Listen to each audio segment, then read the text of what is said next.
मुळात म्हणजे पत्रकार हा शासन आणि समाजामधील एक महत्त्वाचा दुवा आहे.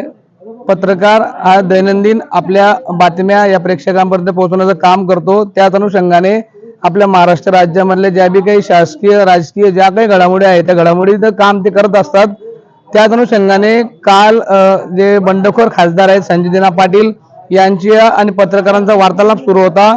पत्रकारांनी त्यांच्याकडून बाईटसाठी विनंती केली होती. 2 मिनिटं त्यांनी बाईट दिली, परंतु पुन्हा पुन्हा प्रश्न विचारल्यानंतर पत्रकारांना त्यांनी अर्वाच्य भाषेत शिवीगाळ केली, अश्लील भाषेत शिवीगाळ केली आणि तुम्हाला यानंतर कधी आला तर तुम्हाला मारूनच पाठवेल अशा भाषेत धमकी दिली.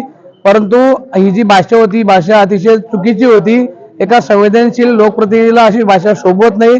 अशा व्यक्तीच्या विरोधामध्ये कायदेशीर कारवाई झाली पाहिजे अशा हेतूने आज आम्ही जळगाव जिल्ह्यातील पाचोऱ्यातील पत्रकार बांधवांनी पाचोरा पोलिसांना निवेदन दिले आहे. खरं तर मुख्यमंत्री देवेंद्र फडणवीस यांच्या राज्यामध्ये जर पत्रकार सुरक्षित नसतील तर आम्ही करावं काय?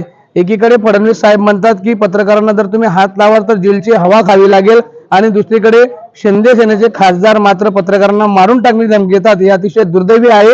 हे झालेली घटना अतिशय चुकीची आहे. आम्ही सर्व पत्रकार बांधव त्या संपूर्ण घटनेचा निषेध करतो आणि व्हॉइस ऑफ मीडिया तसेच सर्व पत्रकार बांधवांच्या वतीने यानंतरच्या ज्या बी काही त्या संजय दिना पाटील यांच्या पत्रकार परिषद आहेत त्यांच्यावरती आम्ही बहिष्कार टाकणं ठरवलं आहे. जोपर्यंत ते माफी मागत नाही तोपर्यंत. फडणवीस साहेब हे खूप हुशार माणूस आहे. त्यांना सगळं माहिती आहे कोणत्या व्यक्तीचा कोणत्या ठिकाणी कसं काम करायचं आणि कायदेशीर त्यांना कसा दणका द्यायचा हे फडणवीस साहेबांना सगळं माहिती आहे. त्यामुळे ते त्यांच्या पद्धतीने नक्कीच कारवाई करतील.